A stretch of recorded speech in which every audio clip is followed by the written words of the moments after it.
দলের নতুন দায়িত্ব পেলেন মালদা জেলা তৃণমূলের প্রাক্তন সভাপতি মোয়াজ্জেম হোসেন। ভোটার তালিকা সংশোধন কমিটির জেলা সভাপতির দায়িত্ব নিয়ে সোমবার কলকাতা থেকে মালদায় ফিরলেন বন্দে ভারত ট্রেনে চেপে। নতুন দায়িত্ব পাওয়ার পর তিনি স্টেশনের ট্রেন থেকে নামা মাত্রই তাকে স্বাগত জানালেন তৃণমূল নেতাকর্মীরা। গলায় ফুলের মালা পরিয়ে উষ্ণ অভ্যর্থনা জানালেন তাকে। এরপর মোয়াজ্জেম সাহেব সংবাদ মাধ্যমের মুখোমুখি হয়ে জানান তিনি বর্তমানে তৃণমূলের রাজ্য সহসভাপতির দায়িত্বে রয়েছেন। বাড়তি দায়িত্ব হিসাবে দলের ভোটার তালিকা সংশোধন কমিটির জেলা সভাপতি করা হয়েছে। তাই এখন জেলায় তার প্রধান কাজ হচ্ছে ভুতুড়ে ভোটার খুঁজে বের করে ভোটার তালিকা স্বচ্ছ করা। এজন্য বুথ স্তর থেকে জেলা স্তর পর্যন্ত দলের কর্মীদের নিয়ে কাজ করবেন। মালদায় আসন্ন বিধানসভা নির্বাচনে তৃণমূলের ভালো ফল করার চেষ্টা করবেন। কন্টিনিউয়াস আমি কাজ করে যাচ্ছি, ইনিংস শুরু নয়।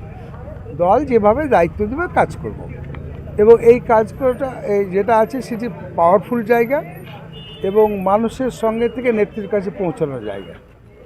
আমার শুধু অবজার্ভ করতে হবে যে মানুষরা ঠিকমতো জায়গাতে কাজ করতে পারছে কিনা এবং সরকারিভাবে যারা নির্বাচনের আধিকারিক আছে, যেমন ডিএলএ আছে, যেরকম ওখানে রেজিস্ট্রার আছে, তাদের সঙ্গে ঠিক জায়গাতে কাজ করে কোনটা কাজ না করলে আমাদের নেতৃত্বের জায়গাতে জানাতে হবে। অর্থাৎ এটা জেলা একটা core committee, block core committee, তারপর অঞ্চল কোর কমিটি, তার লাস্টে বুথ কমিটি। এইটাকে অর্গানাইজটা ঠিকমতো করতে হবে। জেলার কমিটি মাসে একবার বসবে, পঞ্চায়েতে ব্লকের দুবার বসবে, আর সপ্তাহে অঞ্চল কমিটি বসবে। সব রিপোর্টগুলো আস্তে আস্তে বুথ থেকে আসবে। এটা আগেও হতো কিন্তু এত অর্গানাইজভাবে হতো না, যেটা এবার করা হবে।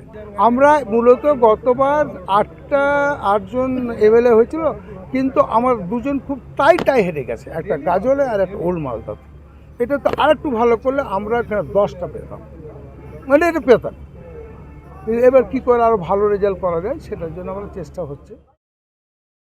রাজ্য সরকারের লক্ষ্মীর ভান্ডার প্রকল্প নিয়ে বিরূপ মন্তব্যের প্রতিবাদে মালদার গাজল থানায় লিখিত অভিযোগ দায়ের।